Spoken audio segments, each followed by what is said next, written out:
दिखावा मुझे। हम पाकिस्तान का किस्मत तब्दील करेंगे। आज ये पाकिस्तान और अवाम एक थे, एक हैं और एक रहेंगे।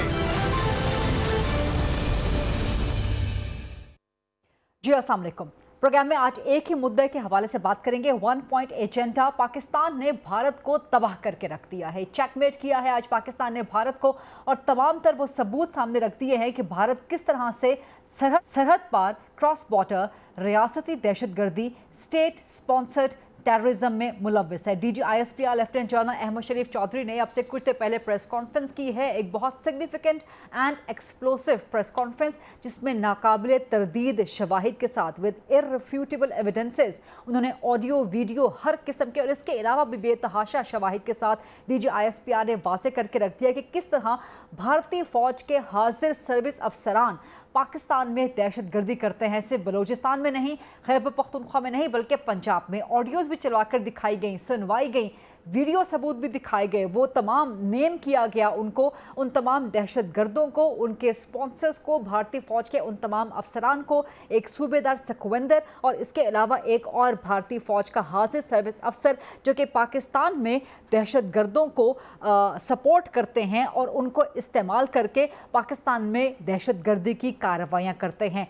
पहलगाम के ड्रामे को, पहलगाम के फॉल्स फ्लैग को आज एक हफ्ता मुकम्मल हो गया, 7 दिन मुकम्मल हो गए, लेकिन भारत कोई सबूत फराहम नहीं कर सका। लेकिन पाकिस्तान ने एक बार फिर कुलभूषण जाधव के बाद मजीद इररिफ्यूटेबल नाकाबिले तरदीद शवाहिद दुनिया के सामने रख दिया है कि भारत किस तरह से पाकिस्तान के अंदर दहशतगर्दी कर रहा है। पाकिस्तान ने भारत को तबाह करके रख दिया है, चेकमेट करके रख दिया है। पहलगाम के ड्रामे के बाद अब से कुछ देर पहले की यह खबर भी आई है कि जो भारत के वज़ीर आज़म हैं नरेंद्र मोदी, उन्होंने अपनी तीनों जो उनकी फोर्सेस हैं उनके चीफ्स से मुलाकात की है, आर्मी चीफ से भी, नेवल चीफ से भी एंड एयरफोर्स चीफ के साथ भी। तो भारत अगर कुछ सोच भी रहा है तो सोचे भी नहीं पाकिस्तान के ख़िलाफ़ कोई मिस एडवेंचर करने के हवाले से, क्योंकि पाकिस्तान के अफवाज मुकम्मल तैयार हैं, पूरी कौम मुत्तहिद है और अपनी अफवाज के साथ पाकिस्तान का दिफा करने के लिए तैयार है। लेकिन इसके साथ साथ पाकिस्तान के ख़िलाफ़ भारत या तो कन्वेंशनल वॉरफेयर का इस्तेमाल कर सकता था कि बराह रास्त हमला कर दे, या फिर अनकन्वेंशनल वॉरफेयर के प्रॉक्सीज़ को इस्तेमाल करके दहशतगर्दी करे। लेकिन आज DGISPR ने जो प्रेस कॉन्फ्रेंस की तो भारत का वो रास्ता भी रोक के रख दिया, दिखा दिया दुनिया को कि किस तरह से भारत पाकिस्तान में दहशतगर्दी कर रहा है, और अगर आइंदा भी इस किस्म की कोई कार्रवाई की गई या कोशिश की गई तो पाकिस्तान भारत को एक्सपोज ज़रूर करेगा। इसी मुद्दे के हवाले से, इसी मामले के हवाले से प्रोग्राम में आज गुफ्तगू करेंगे। प्रोग्राम के फ्लोर को ओपन करते हैं क्वेश्चन एंड डिबेट के लिए। मेरे साथ मौजूद हैं पाकिस्तान तहरीक इंसाफ के मरकज़ी सरकर्दा सीनियर रहनुमा बैरिस्टर उमैर नियाज़ी साहब, MNA हैं। PMLN से मुझे ज्वाइन कर रहे हैं मरकज़ी सरकर्दा रहनुमा हैं, वज़ीर आज़म के कोऑर्डिनेटर हैं इख्तियार वली ख़ान साहब, और मेरे साथ मौजूद हैं अहमद हसन अल अरबी जो कि तज्ज़ियाकार हैं। बैरिस्टर उमैर नियाज़ी साहब, जो आज DGISPR ने प्रेस कॉन्फ्रेंस की है, कितनी सिग्निफिकेंट है, कितने इम्पॉर्टेंट है ये भारत के ख़िलाफ़? देखिए, भारत ने बेसिकली पहलगाम हमले को एक जिस तरह से पोर्ट्रे करने की कोशिश की, उसके बाद उनकी अपनी कोशिश थी कि उन्हें एक बेलगाम और स्पेस मिल जाएगी और वो जो करना चाहेंगे कर सकेंगे। मगर मैं समझता हूँ कि डिप्लोमेटिक फ्रंट पे उन्हें पहले ही 24 घंटे में काफ़ी हजीमत का सामना करना पड़ा। और वो किस तरह से कि उन्होंने JD वैंस का ट्रिप था, उनकी कुछ और एक्सपेक्टेशंस थी और वो एक्सपेक्टेशन उनकी पूरी नहीं हुई। उन्हें अपने इंडियन कनेक्शंस पे यकीन था, जितनी लॉबिंग इंडिया करता है उस लेवल पे तो पाकिस्तान कर ही नहीं सकता ना, इतने फाइनेंशियल रिसोर्सेज हैं।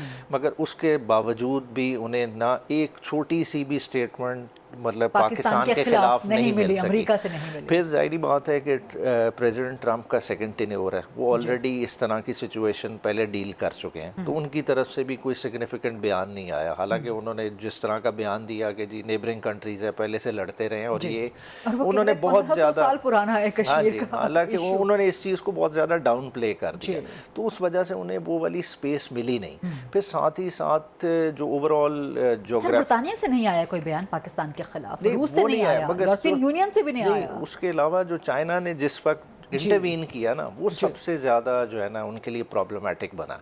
क्योंकि देखें उन्होंने क्या दहशतगर्दी के बाद जो सबसे बड़ा पत्ता खेल सकते थे वो यही था कि इंडस वाटर ट्रीटी को हम रिवोक करते हैं, और उसी इशू पे चाइना का बोल पड़ना कि अगर देखें इधर हम अगर लोअर राइपेरियन है तो इंडिया चाइना के निस्बत लोअर राइपेरियन है, वो अगर चाइना की टेल पे है। वो इधर पानी बंद करने की बात करते हैं तो अगर इंडस की देख लें तो इंडस वाटर का तकरीबन 20% है जो इंडिया की तरफ से पानी आता होगा, बाकी जितना स्नो कैप एरिया है वो पाकिस्तान के अंदर ही है। तो इस तरह से वो बड़ा सिग्निफिकेंटली इफेक्ट ही नहीं कर सकता, मगर अगर चाइना वाटर के लिहाज से कोई मूवमेंट करता है तो उनके लिए वो डेवास्टेटिंग, भारत का पानी बंद हो जाएगा, हुक्का पानी बंद हो जाएगा भारत का। बिल्कुल। और दूसरा जो साथ साथ जो इम्पोर्टेंट चीज़ है, देखें उन्होंने तो इस चीज़ को प्ले कर लिया, मगर पाकिस्तान ने जो एयर स्पेस बंद की है, देखें सिर्फ 800 फ्लाइट्स एक दिन में एक हफ्ते में उनकी इफेक्ट होती हैं, और अगर पाकिस्तान इसको सेंसिबली प्ले करे, पाकिस्तान एक नई डेस्टिनेशन बन सकता है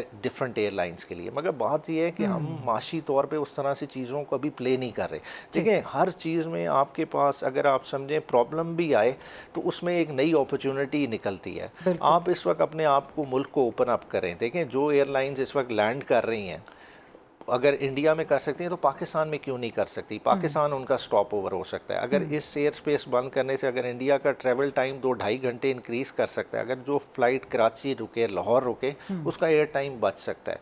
मगर मसला क्या है कि हम मगर हम जो है ना डॉलर की रिस्ट्रिक्शन उन चीज़ों में पढ़ के अपने कस्टमर को फैसिलिटेट नहीं करते, बाहर वाले इन्वेस्टर को। तो इस चीज़ पे भी गवर्नमेंट को सोचना पड़ेगा। यानी कि आपके पास सिल्वर लाइनिंग ये है, आपके पास इस वक्त ऑर्डर आउट ऑफ केओस निकल सकता है। इसके अलावा कश्मीर एक बार फिर आपके लिए फ्लैश पॉइंट बन गया, दुनिया की नज़रों में आ गया है इस वक्त, जो डेट था। अच्छा, ये जो आपने बड़ी इंटरेस्टिंग बात की, मगर देखें इस वक्त गवर्नमेंट का क्या करने का बात है। देखें जाफर एक्सप्रेस का वाक़या हुआ, जाफर एक्सप्रेस के वाक़े के बाद आज जो प्रेस कॉन्फ्रेंस हुई, इस तरह की प्रेस कॉन्फ्रेंस उस वक्त डायरेक्टली होनी चाहिए थी और इंडिया को हमें टू द टास्क लेके जाना चाहिए था। और देखिए कश्मीर इशू को हाईलाइट करने की ज़रूरत है कि देखें कश्मीर में एक इंडिपेंडेंस की मूवमेंट चल रही है जो कि इंडिजिनस है, को पाकिस्तान ने इंड्यूस नहीं कराई। लोग उधर वाकई में एक हकीकी आज़ादी चाहते हैं और उसके लिए स्ट्रगल कर रहे हैं, और यूनाइटेड नेशंस की रेजोल्यूशन मौजूद है। आज भारत से बात करने की बात है कि ठीक है आप इंडस वाटर ट्रीटी रिवोक करते हैं, हम शिमला एकॉर्ड को रिवोक करते हैं।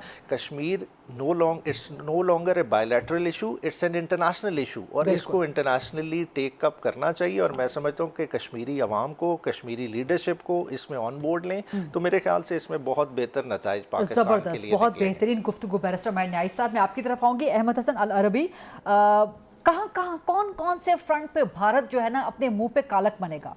पहले कश्मीरी अवाम, मकबूजा कश्मीर के जो अवाम है उन्होंने रिजेक्ट कर दिया, भारत के अवाम रिजेक्ट कर रहे हैं, वो सवाल कर रहे हैं कि आपके अपना सिक्योरिटी लैब्स था, आपकी अपनी सिक्योरिटी कहाँ थी, सबूत कहाँ है 7 दिनों के बाद, 1 हफ्ते के बावजूद। इंटरनेशनल फ्रंट पे भारत को कोई उस तरह से कामयाबी नहीं मिली कि पाकिस्तान को किसी भी आलमी मुल्क ने इम्प्लिकेट करने की कोशिश नहीं की।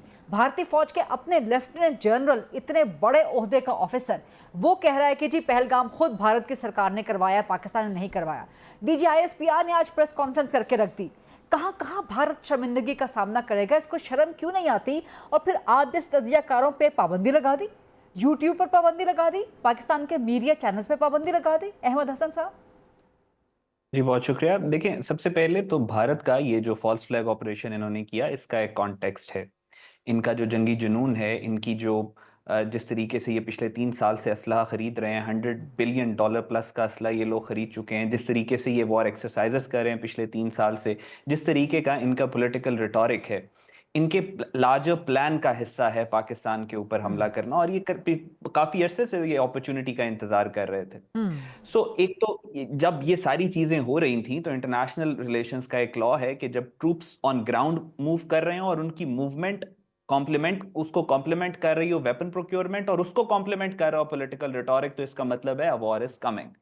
तो ये जो फॉल्स फ्लैग ऑपरेशन इन्होंने किया, इन्होंने अपनी तरफ से उसको पूरा तैयार किया। इन्होंने उसके जो अमेरिकन वाइस प्रेसिडेंट का विजिट था उससे लेकर हर चीज इन्होंने अपनी, जिसको सेटिंग कहते हैं, वो इन्होंने पूरे तरीके से डिप्लोमेटिक करने की कोशिश की। और इस फॉल्स फ्लैग ऑपरेशन का मकसद ये था कि पूरी दुनिया की सपोर्ट को रैली कर सकें जो इन्होंने पाकिस्तान के खिलाफ एक मिस एडवेंचर करना है उससे पहले। और उसके साथ इन्होंने इंफॉर्मेशन वॉरफेयर भी लॉन्च करनी थी, जो इन्होंने अर्नब गोस्वामी या इस तरह के जो एंकर्स हैं उसके थ्रू इन्होंने करनी थी। लेकिन क्लियरली फिजिकल जो काइनेटिक एक्शन इन्होंने, जो मिस एडवेंचर इन्होंने प्लान किया हुआ है, उससे पहले जो दो एस्पेक्ट्स, एक तो सिंपैथी लेना और दूसरा इंफॉर्मेशन वॉरफेयर में बर्तरी लेना पाकिस्तान से, उसमें उनको उनकी सोच से भी बुरी तरह शिकस्त हुई है। एक तो फॉल्स फ्लैग ऑपरेशन इतने भोंडे तरीके से किया गया, और फिर जो इनका बैकग्राउंड है फॉल्स फ्लैग ऑपरेशंस का, जो मुल्क इंडिया को पसे पर्दा सपोर्ट करना भी चाहता है वो भी नहीं कर सकता। इतनी पूरी दुनिया के अंदर जो इन्होंने, आप देखें, इन्होंने क्लेम किया कि हमारे 30 लोग मरे हैं, सबूत इन्होंने कोई नहीं दिखाया। ये दुनिया का शायद वाहिद इंसिडेंट है कि किसी मुल्क ने कहा हो कि इतने लोग मरे और सबूत नहीं दिखा रहे। तो उसके बाद इस इवेंट के ऊपर बाकायदा तौर पे पूरी दुनिया में, वेस्टर्न वर्ल्ड के अंदर मीम्स बनी है कि ये किस तरह के झूठ बोलते हैं। यहां पे इनको एक तो बहुत ज्यादा इनका मुंह काला हुआ है, और दूसरा अब इस वक्त जब हम बात कर रहे हैं, इससे पहले अभी नरेंद्र मोदी, अजित कुमार डोवल, राजनाथ सिंह और इनके जो फोर्सेस के चीफ्स हैं उनकी मुलाकात हुई है। और इस वक्त जब उस मुलाकात के खत्म होने के बाद मोहन भगवत, जो आरएसएस के गॉडफादर कह लें या उनको आरएसएस का चीफ कह लें, जिसकी जो actually he is the backbone behind Modi as well, वो इस वक्त मोदी के घर मीटिंग के लिए गया हुआ है to push him to do something. क्योंकि अगर ऐसा नहीं होता तो बीजेपी अगला इलेक्शन भी नहीं जीत सकती, और मोदी के खिलाफ सुब्रमण्यम स्वामी जो हैं, जो आइडियोलॉग हैं आरएसएस के, वो आज सुबह से मोदी के खिलाफ एक तरह से उसने कू कर दिए। So this is what the ground reality is. और ये अब इस सारी जो इनका मुंह काला हुआ है पूरी दुनिया में, उससे बचने के लिए now they are going to plan, they are going to execute a misadventure। बिल्कुल ठीक। इख्तियार वली खान साहब, कितना ख़तरा है, कितना ख़तरा अभी भी मौजूद है? क्योंकि आज भारतीय वज़ीर आज़म नरेंद्र मोदी अपनी तीनों जो सर्विसेज हैं उनके चीफ से मुलाकात कर रहे हैं, तो ये बहुत एक्स्ट्रा ऑर्डनरी मूव है। क्या ख़तरा जंग का अभी भी मौजूद है, या इसमें कोई बिहाइंड द सीन्स, कोई सेकेंड ट्रैक पे, कोई ट्रैक 2 पे पाकिस्तान कोशिश कर रहा है दोस्त ममालिक के साथ कि इसको अवॉइड किया जा सके, या जंग मुसलत हो गई तो फिर पाकिस्तान जंग ही करेगा? थैंक यू वेरी मच गरीदा, बहुत शुक्रिया। सबसे पहले बात यह है कि इंडिया ने, जो नरेंद्र मोदी है, मुझे ऐसा लगता है कि जो पहले तो ऐसा लगता था कि इनकी हुकूमत और इनकी सरकार पर जो बॉलीवुड है, उसका जो बहुत बड़ी फिल्म इंडस्ट्री है जहां पर कहानियां बनती गढ़ी जाती है, उसका एक बहुत बड़ा असर था नरेंद्र मोदी की सरकार पर। और बॉलीवुड से चरवा लेकर ये आगे ये अपनी सरकार में और सरकार चला रहे थे। लेकिन अब तो ऐसा लग रहा है कि जैसे सरकार जो कुछ कर रही है उसको उठा के कॉपी पेस्ट करके बॉलीवुड वाले इस्तेमाल कर रहे हैं। ये खुद इतने बड़े अदाकार बन चुके हैं, ये इतने बड़े अदाकार बन चुके हैं। और मजे की बात यह है कि पहलगाम का वाकया अगर आप करते हो, आप खुद ही एक ड्रामा, एक स्क्रिप्टेड ड्रामा जो है वो रचाते हैं, अपने लोगों को आप मरवाते हैं, और फिर आप कहते हैं कि जी पाकिस्तान ने कार्रवाई की है। तो बात यही समझ में आती है कि मिस्टर मोदी, तुम्हारी इंटेलिजेंस कहां पर थी, तुम्हारी सिक्योरिटी कहां पर है, तुम्हारे मुल्क की फौज किधर है, तुम्हारी हुकूमत कहां खड़ी है, तुम्हारी रिट ऑफ द गवर्नमेंट कहां पर खड़ी है। तो पाकिस्तान पर इल्जाम लगाना ये इनका एक पुराना शेवा है। दूसरा, यहाँ पर मैं ऐड कर दूं कि एक कमजोर लागर मईशत पाकिस्तान की, एक टूटता फूटता और लंगड़ा लूला पाकिस्तान इनको सूट करता है। लेकिन जब आपकी इकोनॉमी स्ट्रेंथन हो रही हो और जब आप दुनिया के मुल्कों का तवज्जो का एक मरकज बनते जा रहे हो, आज अगर आप 2.5 साल पहले देखें तो हमारी इंटरनेशनल रिलेशन इतनी मजबूत नहीं थी जितनी आज है। इस मौके पर आपने पूछा कि पाकिस्तानी गवर्नमेंट क्या कर रही है। हमने जितने हमारे नेबर्स हैं, हमने उनको ऑन बोर्ड ले लिया है। ईरान, चाइना, जो भी आपके जहन में नाम आता है, तमाम जितने हमारे दोस्त ममालिक हैं, हमने उनको ऑन बोर्ड ले लिया है। पाकिस्तानी गवर्नमेंट की वजीर आजम शहबाज शरीफ के जो पहला मूव था, दैट वाज इनक्रेडिबल, कि सबसे पहले उन्होंने टर्न किया टेबल को कि ठीक है, आप हम पर इल्जाम लगाते, आइए पहलगाम वाकये की थर्ड पार्टी इन्वेस्टिगेशन कराते हैं, इंस्पेक्शन भी कराते हैं, इन्वेस्टिगेशन भी कराते हैं। उसका जवाब अभी तक नहीं दे पाए, और उसी वजह से, उसी मौकफ को लेकर आज दुनिया आपके साथ खड़े होने जा रही है। सर, टेबल्स तो असली आज ज्यादा टर्न हुई हैं जब डीजी आईएसपीआर ने शवाहिद के सामने पेश कर दिया। वो मैं कह रहा हूँ, उसी में आ रहा हूँ कि उसके बाद अब आपने देखा कि इंडिया की आर्मी के अपने यूनिफॉर्म पर्सनल, ब्यूरोक्रेसी, उनके member parliament, politician, civil society, वो इवन अब तो उनकी मीडिया में भी क्रैक्स पड़ गए हैं। वो भी कुछ चैनल्स ऐसे हैं जो अब कहने लगे हैं कि पहलगाम वाकया जो है ये स्क्रिप्टेड है, ये सारा इंजीनियर्ड है, प्लांटेड है। तो मेरे ख्याल में वो मूव था। और फिर आज जो DGISPR की प्रेस कॉन्फ्रेंस हुई है, तो हमारी उन बातों को और इन इल्जामात को दवाम बख्शा है, उसकी इंडोर्समेंट है कि BLA जैसी तंजीमों को और पाकिस्तान में जितनी दहशतगर्द कार्रवाइयां होती हैं, तंजीमें हैं, उसको फंड करता है इंडिया, और इंडिया उसमें इन्वॉल्व है बराह रास्त। शवाहिद आपके सामने कुछ आ गए और कुछ और आने वाले हैं जो इससे भी बढ़कर हैं। हमारी कौम कभी भी जंग को वेलकम नहीं करती, लेकिन मजे की कौम है पाकिस्तानी कौम। जब इन पे जंग मुसल्लत होती है और जंग थोपी गई है, तो अपनी फौज से आगे जाकर लड़ते हैं, टैंकों के नीचे लेट जाते हैं। और हर बंदा पाकिस्तानी कौम का इस वक्त घोरी और शाहीन बना हुआ है। मेरे ख्याल में इंडिया को पता भी नहीं है कि हमारी कौम इस वक्त, शायद हम नहीं चाहते, हम ये समझते हैं कि अमन का जमाना, जितना भी बुरा हो, वो जंग के जमाने से बहुत बेहतर होता है। बिल्कुल, क्योंकि पाकिस्तान एक पुरअमन मुल्क है, लेकिन हम पे मुसल्लत की जा रही है। Hold on to that statement Ikhtiyar साहब, hold on to that statement, क्योंकि मुझे अनफॉर्चुनेटली एक ब्रेक लेनी है, वरना ये गुफ्तगू जितनी तवील हो उतनी ही मुझे अच्छी लगेगी। एक ब्रेक लेते हैं, ब्रेक के बाद वापस गुफ्तगू का सिलसिला यहीं से जोड़ेंगे। Stay with us. Welcome back after the break. Pakistan ने भारत को तबाह कर दिया है। DGISPR ने आज जो प्रेस कॉन्फ्रेंस की, तमाम सबूत सामने रख दिए कि भारत किस तरह से सरहद पार रियासती दहशतगर्दी में मुलव्वस है पाकिस्तान के अंदर, और किस तरह से भारतीय फौज के हाजिर सर्विस अफसरान पाकिस्तान में अपने हैंडलर्स के ज़रिए, अपने रिक्रूटेड दहशतगर्दों के ज़रिए पाकिस्तान में दहशतगर्दी करते हैं। इसी पर हम डिबेट मज़ीद आगे कर रहे हैं बावजूद इसके कि पहलगाम हमले को 7 दिन हो गए हैं, 1 हफ़्ता हो गया है, लेकिन अभी तक भारत उसके बारे में कोई सबूत दुनिया को नहीं दिखा सका। बैरिस्टर उमर साहब, जंग का ख़तरा मौजूद है और काफ़ी मजबूत ख़तरा यहाँ पर मौजूद है। खुदा ना करे कि जंग हो, पाकिस्तान पर मुसल्लत की जाए। क्या इस सूरत हाल में ऑल पार्टीज़ कॉन्फ्रेंस या पार्लियामान का मुश्तरका इजलास बुलाए जाने का वक्त है? देखिए, एक चीज़ तो क्लियर है कि देखें, इंडिया में एक मजहबी जुनूनी जमात है जो बरसर इक़्तिदार है, दुरुस्त, और उनका जो नैरेटिव है RSS का, ठीक है ना, वो चीज़ ने डोमिनेट करना है। अगर जंग ना भी करें, कोई ना कोई मिस एडवेंचर का तो ख़तरा रहेगा ही रहेगा। और देखें, जंग हमेशा कौमें लड़ती हैं जब भी इम्पोज़ हों, ठीक है। और इस वक्त भी ज़रूरत ये है कि देखें, बज़ाहिर नज़र आ रहा है कि चीज़ें एक तरफ हैं, लोगों का ओपिनियन इंडिया के बारे में क्या है वो क्लैरिटी है, मगर देखें, जंग की एक कॉस्ट होती है। कॉस्ट इस सेंस में है कि ये अगर स्टैंड ऑफ भी रहता है तो उसकी आपको इकोनॉमिक कॉस्ट तो पड़ रही है। आपके जहाज़ हवा में है, ठीक है ना, आपके फ़ौजी eyeball to eyeball इस वक्त खड़े हैं, आपके टैंकों की मूवमेंट हो रही है, ठीक है। वो किसने फाइनेंस करनी है, ठीक है, वो आवाम ने करनी है। तो उसके लिए ज़रूरी क्या है कि ऑल पार्टी कॉन्फ्रेंस बुलाएं, जो भी long term short term measures लेने हैं उसके लिए ऑन बोर्ड लेना पड़ेगा आपको पोलिटिकल लीडर। उससे क्या होगा, चीज़ों में और मजबूती आ जाएगी कि खाली एक चीज़ को अनाउंस करके नहीं, उसको प्रैक्टिकली आपने इम्प्लीमेंट करना है। क्योंकि देखें, आपके अभी भी APC ज़्यादा मौसर होगी या पार्लियामेंट का मुश्तरका इजलास होना चाहिए? देखें, APC क्यों मौसर ज़्यादा होगी, देखें, पार्लियामेंट में अभी चले उस चीज़ का टाइम नहीं कि हम हालत जंग की तरफ जा रहे हैं, मगर देखें, एक मैंडेट डिस्प्यूट की वजह से बहुत सारी जमातें ऐसी हैं कि जो इस वक्त ऐवान का हिस्सा ही नहीं है। आप जिस तरह जमात इस्लामी की एग्जांपल ले रहे हैं, उनकी नेशनल असेंबली में नुमाइंदगी नहीं है। तो अगर आप APC नहीं बुलाते, बहुत सारी जमातें ऐसी हैं कि जो कि इस वक्त वाइब्रेंट रोल प्ले कर सकती हैं, वो तो बिल्कुल ही माइनस हो नेशनल डिबेट से या नेशनल उस डिस्कोर्स से आप बाहर नहीं निकाल सकते। तो पार्लियामेंट का मुश्तरका इजलास भी हो जाए, वो तो नेचुरली भी हो वो होनी चाहिए, और उसमें जो है ना, आप पॉलिटिकल पार्टीज़ के सामने रखें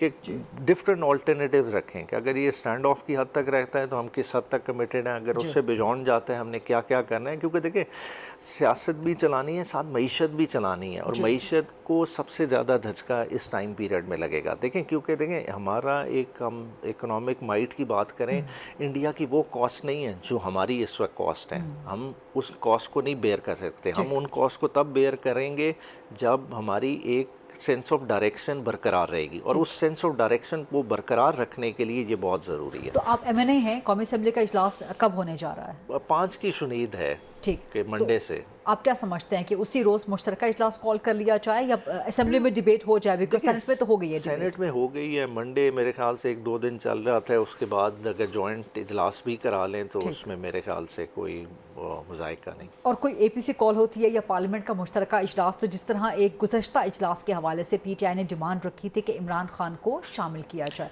इस तरह की डिमांड तो नहीं होगी इन हालात में। नहीं, देखें आज भी देखें इमरान खान साहब की मुलाकात थी, तो आपने फिर वही सीन देखे। देखें एक मुलाकात होने से क्या हर्ज है? देखें ये क्या समझते हैं कि इमरान खान के एक्सपीरियंस को बरूए कार लाना ज़रूरी नहीं। बालाकोट में 2 दरख्तों के बदले, ठीक है, आपको जहाज़ गिरा के दिए, ठीक है, वो रिस्पॉन्स सबके सामने है। तो इमरान खान से अगर पार्टी इनपुट ले लेगी तो उसमें क्या मुज़ायका है? और देखिए नेशनल कंसेंसस के लिए ये इतना एक आइडियल मौका इंडिया ने आपको फराम कर दिया कि आप सारे पॉलिटिशियन को एक पेज पे लाएं और कोई भी इसमें पीछे कुर्बानी देने से नहीं हटेगा। देखें मुल्क हमारा है, मुल्क रहेगा तो सियासत रहेगी, ठीक है। तो इस वक्त मेरे ख्याल से सबको दिल बड़ा करना चाहिए, एक ओपन डिबेट होनी चाहिए। रखे कि इमरान खान को शामिल किया जाए पार्लियामेंट के मुश्तरका इजलास में या एपीसी में? देखिए पार्लियामेंट के तो वो मेंबर नहीं, मगर एपीसी जो होती है, ठीक है, उसमें क्यों नहीं नुमाइंदगी होनी चाहिए? देखिए हमें क्या परेशानी है इमरान खान से? क्या इमरान खान वो रिस्पॉन्स नहीं देंगे? किसी को कोई इस चीज़ में डाउट है? मेरे ख्याल से इमरान खान का जितना सख्त स्टांस आएगा वो किसी और का नहीं आएगा। और ये मैं ऐसे नहीं कह रहा कि हवाई बात करूँ, उसके लिए क्रेडिबल एविडेंस आपके पास मौजूद है, इमरान खान की स्टेटमेंट मौजूद है कि हम जो है ना सोचेंगे भी नहीं, हम रिएक्ट करेंगे। ठीक, बिल्कुल ठीक। इख्तियार अली खान साहब, इसका ज़रा क्विकली जवाब दीजिएगा कि ये गुफ्तगू तो हुई, बल्कि गुफ्तगू नहीं, सेनेट के फ्लोर से डिमांड आई है कि एपीसी बुलवाया जाए, कौमी असम्बली में भी अब ये डिमांड आ जाएगी, तो क्या वजह है कि वज़ीर-ए-आज़म शहबाज शरीफ इसमें ज़रा ताख़ीर से काम ले रहे हैं? This is the high time, इस वक्त ज़रूरत है कि आप तमाम पोलिटिकल पार्टीज, छोटी हो या बड़ी हो, पार्लियामेंट के अंदर हो, पार्लियामेंट के बाहर हो, सबको ऑन बोर्ड लें, एक वाइडर नेशनल कंसेंसस आप क्रिएट करें। तो एपीसी करवाने का मूड है हुकूमत का या पार्लियामेंट का मुश्तरका इजलास कॉल किया जा सकता है? अच्छा, ऐसा है कि दोनों ऑप्शन जेर गौर हैं। ठीक, ऑल पार्टीज कॉन्फ्रेंस भी अंडर कंसिडरेशन है और पार्लियामेंट का जॉइंट सेशन जो है तो वो भी लेकिन सर इस पे इस कंसिडरेशन पे अमल करने में कितने दिन मजीद लगेंगे?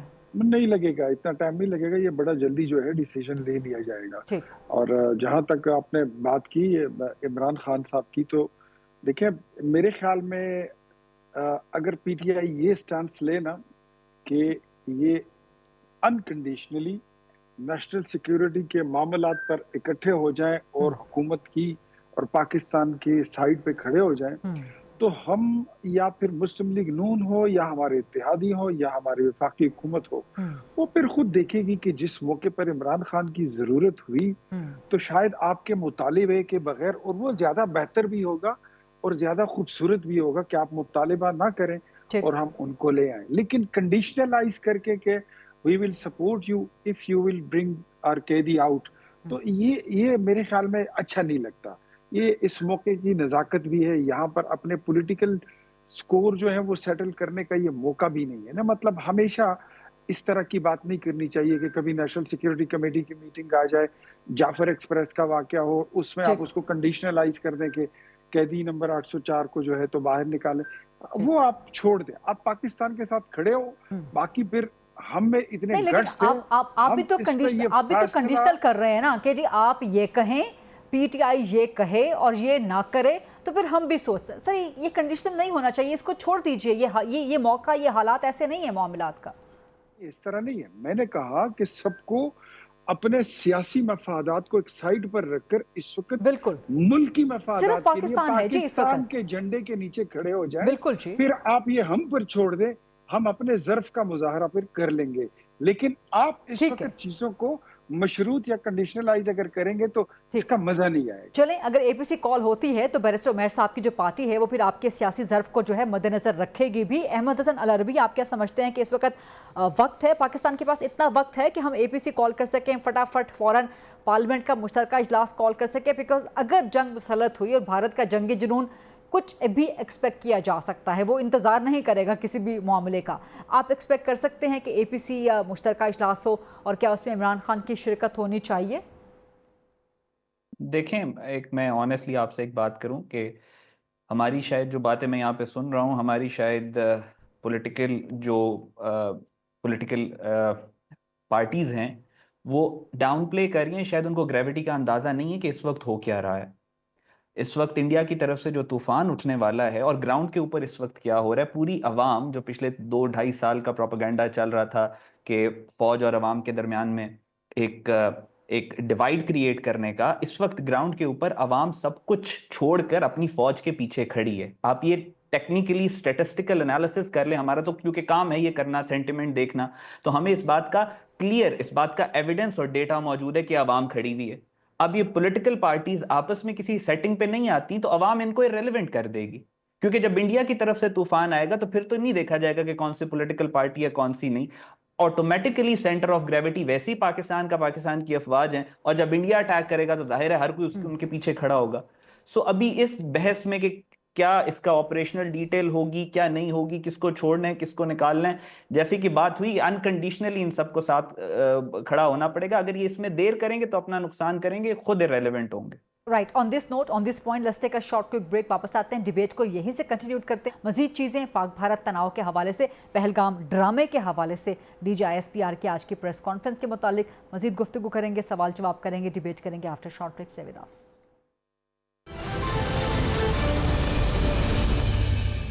Welcome back after the break. Barrister Umar Nyai साहब, ये तो खुदा की तरफ से कोई गैबी मदद आई, इंडिया ने, भारत ने, मोदी सरकार ने बेवकूफ़ी की कि पहलगाम का फॉल्स फ्लैग कर लिया और कश्मीर को एक बर्निंग इशू के तौर पे फिर से हाईलाइट कर दिया, इंटरनेशनल फ्लैश पॉइंट उसको बना दिया। पाकिस्तान इस अपॉर्चुनिटी को कैसे टेकअप कर सकता है, कैसे डिप्लोमेटिकली हाईलाइट कर सकता है कि मकबूजा कश्मीर की सिचुएशन को दुनिया के सामने ले आए? देखिए, इसमें सबसे ज़्यादा इम्पॉर्टेंट है, देखें कश्मीरी डायस्पोरा इस वक्त बहुत ज़्यादा बाहर फैला हुआ है। अब हमारी एम्बेसीज़ का भी काम है और साथ गवर्नमेंट को चाहिए कि उनके साथ लार्जर इंटरेस्ट में इंगेज करें और उनकी भी बात सुनें, अपनी बात भी सुनाएं और इस इशू को सेमिनार्स के ज़रिए रेलेवेंट क्वार्टर्स में हाईलाइट करें। क्योंकि देखें कश्मीरियों ने जो आर्टिकल 370 की एब्रिकेशन के बाद जो फेस किया है वो हमारे सामने है कि इंटरनेट आउटेजेस जो उनका कम्प्लीटली ब्लैक आउट रखा गया, जो उनके साथ हुआ, जो एक नाम नेहाद किस्म के इलेक्शन कराए गए, वो सारी चीज़ें सबके सामने हैं। मगर सबके साथ साथ जो डेमोग्राफी चेंज करने की भारत कोशिश कर रहा है मकबूजा कश्मीर में, कि देखें कश्मीरी रियासत को ख़त्म करके और लोगों को राइट्स देने की कोशिश की जा रही है। देखें ये एक किस्म की नस्ल कुशी के मुतरादिफ है और ये बात उसी तरफ चले जाएगी। खुदा न खास्ता अगर हम आज चेक नहीं करेंगे, जो फ़लस्तीन के साथ हो रहा है वो फिर कश्मीरियों के साथ होगा। और भारत ने यही कोशिश की उसको देखते हुए कि शायद उसको एक फ्री लाइसेंस मिल जाएगा। क्योंकि देखें अभी भी हम जंग का ख़तरा कहते हैं, मगर देखें जंग के ख़तरे से ज़्यादा देखें इस वक्त कश्मीरी कौम को ख़तरा है, उनकी नस्ल कुशी का ख़तरा है। इस चीज़ को जो है ना हमें हाईलाइट करना चाहिए और डट के कश्मीरी अवाम के साथ खड़े होना चाहिए। जैसा कायद-ए-आज़म ने कहा ना कि हमारी शारक हैं, तो आज वक्त आ गया है कि हम साबित करें कि हम अपनी शारक को महफूज करने के लिए क्या कुछ कर सकते हैं। अख्तर अली खान साहब, इस पर ज़रा कमेंट कर दीजिएगा जो मेरा सवाल बैरिस्टर उमर साहब से था। इसके अलावा वज़ीर-ए-आज़म शहबाज शरीफ कौम को एतमाद में क्यों नहीं रह रहे, कौम से खिताब क्यों नहीं कर रहे? APC आपने कहा जो उस पर अभी डेलिब्रेशन हो रही हैं, APC बुलाई जाए या पार्लियामेंट का ज्वाइंट सेशन, तो डेलिब्रेशंस भी बहुत टाइम ले रही हैं। ये एक्स्ट्राऑर्डिनरी टाइम्स हैं, एक्स्ट्राऑर्डिनरी मेजर्स डिमांड करते हैं। ये डिमांड नहीं करता कि आप कई दिन, कई घंटे, कई हफ्ते लगा दें। दूसरा, वज़ीर-ए-आज़म शहबाज शरीफ को जितना जल्दी, जितना ज़्यादा कौम को एतमाद में लेना चाहिए, कौम से खिताब करें, बट प्राइम मिनिस्टर ये करते हुए नज़र नहीं आए। अच्छा गरीदा, ऐसा है कि मेरे ख्याल में गवर्नमेंट ने और वज़ीर-ए-आज़म शहबाज शरीफ ने सबसे पहले अपनी जो पोजीशन थी वो ले ली है। अपना जो इंटरनेशनली उनका स्टैंड था वो उन्होंने पूरी दुनिया के आगे रख दिया। तो मेरे जैसे बंदे को भी और एक आम बंदे को सबको समझ दुनिया आ को जाती एतमाद है। में ले, लेकिन कौम को पहले एतमाद में लेना सर। मैं बताता हूँ। सबसे पहले आपको पोजीशन लेनी होती है, उन्होंने अपनी पोजीशन ले ली है। अब जिस जंग में अगर खुदा न ख्वास्ता हम पर वो मुसल्लत की जाती है या हम पे थोपी जाती है, उसके लिए सबसे पहले असला, गोला बारूद, सपोर्ट, वो सारी चीजें और इंटरनेशनल सपोर्ट, वो सारी चीजें लेके वो आएंगे और वो कौम से खिताब डेफिनेटली करेंगे और फिर वो सिर्फ कौम को एतमाद में सर, ये आज के दिन करना चाहिए, अभी से करना चाहिए। कौम को एतमाद में ले, बताएं कि सिचुएशन क्या है, हालात क्या हैं, हुकूमत की, रियासत की रेडीनेस क्या है। मेरे ख्याल में जज्बाती होने की बिल्कुल भी जरूरत नहीं है। पाकिस्तान की जो सर, ये जज्बाती नहीं, ये बीइंग रियलिस्टिक। नहीं, मैं कह रहा हूँ कि ये कोई पहला मौका हम पे नहीं आया। आपने पहले भी देखा, हमारी हिस्ट्री है कि जब हमारे नवाज शरीफ साहब की हुकूमत थी तो 5 धमाके हुए थे, आपने देखा कि 5 के बदले में 6 करके देखा है। और जब भी कभी किसी का कौमी बका की और सालमियत की, इज्जत की, कौमी गैरत की बात आती है, उस पर कम्प्रोमाइज नहीं करते हैं। बट बस अभी ये मौका नहीं है, लेकिन फिर लोग ये भी सवाल करेंगे ना कि ठीक है, एटमी धमाके तो आपने कर लिए कोई 20-30 साल पहले, लेकिन अभी नवाज शरीफ साहब बिल्कुल खामोश हैं भारत की जारहियत के मुतालिक। लेकिन चले बहरहाल, मैं इस वक्त ये सियासत पे बात नहीं करना चाहती। नहीं, बात ऐसी है, मेरी मुंह से निकली हुई बात, आपके मुंह से निकली हुई बात, या कोई और बंदा बात करे, उसकी शायद इतनी वैल्यू ना हो, लेकिन मियां नवाज शरीफ अगर कोई बात करेंगे तो मेरे ख्याल में वो किसी मिसाइल से कम नहीं है। जो वजीर आजम कोई बात चला देना, कब चलाएंगे वो मिसाइल? नहीं तो आप फिर सियासत की तरफ जा रहे हैं, फिर मुनासिब नहीं लगता ना। ये वक्त ऐसा नहीं है, हम सब पाकिस्तान के साथ खड़े हैं, होने चाहिए। लेवल की है वो उनको डिसाइड कर लेने दे, राइट टाइम पे वो अपना राइट कार्ड जो है वो खेलने के वो आदी भी है, और उनको ये अच्छा, अभी आप समझते हैं this is not the right time. ठीक है, अहमद अलरवी साहब, मे बी कल हो जाए, मे बी कल शाम हो जाए, may be day after tomorrow हो जाए, लेकिन वो हमसे ज्यादा बेहतर समझते हैं कि उन्होंने कौम के सामने ठीक। अहमद हसन साहब, क्विकली मुझे जरा बता दीजिएगा, कश्मीर इस वक्त खुदा की कोई गैबी मदद है कि भारत की मोदी सरकार ने अपनी बेवकूफ़ी से, अपनी नाअहली से उसको एक इंटरनेशनल फ्लैश पॉइंट बना दिया। पाकिस्तान इस सिल्वर लाइनिंग को मज़ीद यूटिलाइज कैसे कर सकता है डिप्लोमेटिकली, और जो अखलाकी हिमायत है, और किस तरह से कश्मीर को एक बार फिर आलमी सतह पर मुकदमा बना सकता है? देखिए, इसमें सबसे पहले तो कश्मीर के बहुत सारी चीज़ें हैं। यूएन की रेजोल्यूशन 45/100, यूएन जनरल असम्बली की रेजोल्यूशन, वो इसको लेजिटिमेट राइट कहती है कि कश्मीरियों के पास लेजिटिमेट राइट है अपनी फ्रीडम स्ट्रगल का। ना सिर्फ वो इसको अलाउ करती है, बल्कि इसको एनफोर्स भी करती है, और ये बात भी करती है कि दुनिया के महज़ब ममालिक किसी भी मुल्क पे अगर ऑक्यूपेशन आर्मी हो तो उस मुल्क, उस इलाके के जो लोग हैं, जो ऑक्यूपेंट्स, उनको सपोर्ट करे ताकि इंटरनेशनल ऑर्डर कायम रह सके। सो पाकिस्तान के पास अब राइट है, अब पाकिस्तान के पास वो नैरेटिव आ चुका है कि पाकिस्तान कश्मीर का मुकदमा पूरी दुनिया के अंदर बहुत बहुत अच्छे तरीके से लड़ सकता है। नंबर 2, आपने जो बात की, आपने कहा कि मोदी ने ये गलती कर दी, इसको मैं थोड़ा सा एक्सपैंड करूंगा। आपने बिल्कुल ठीक बात की है। इस वक्त जो पाकिस्तान का इंटरनल जियोपॉलिटिकल और सोशल फैब्रिक और ऑर्डर इस वक्त आजकल के दौर में क्रिएटेड है, मोदी ने पाकिस्तानी कौम को यूनाइट कर दिया। पाकिस्तानी कौम के दरमियान में जो फैक्शंस थी, जो फिशर्स थे, वो भरना शुरू हो गए हैं।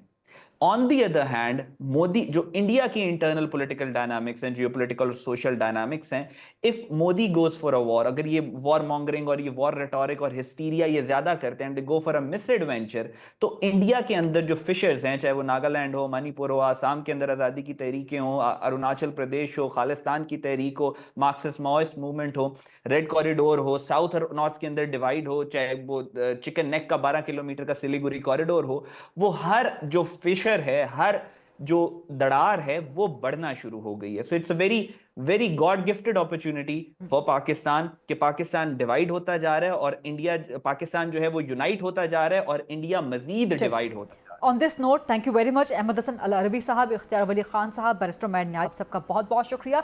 कश्मीर का मुकदमा, पाकिस्तान का मुकदमा इंशाल्लाह लड़ते रहेंगे, और जब तक जान रहेगी तब तक लड़ते रहेंगे। आज का प्रोग्राम दैट्स अ रैप, लेकिन इंशाल्लाह पाकिस्तान के लिए हम सब मुत्तहिद हैं, और अगर किसी ने पाकिस्तान के खिलाफ कुछ करने की कोशिश की तो मुंह तोड़ जवाब भी दिया जाएगा। आज टुमारो इंशाल्लाह 8 o'clock ऑन GTV। अल्लाह हाफ़िज़।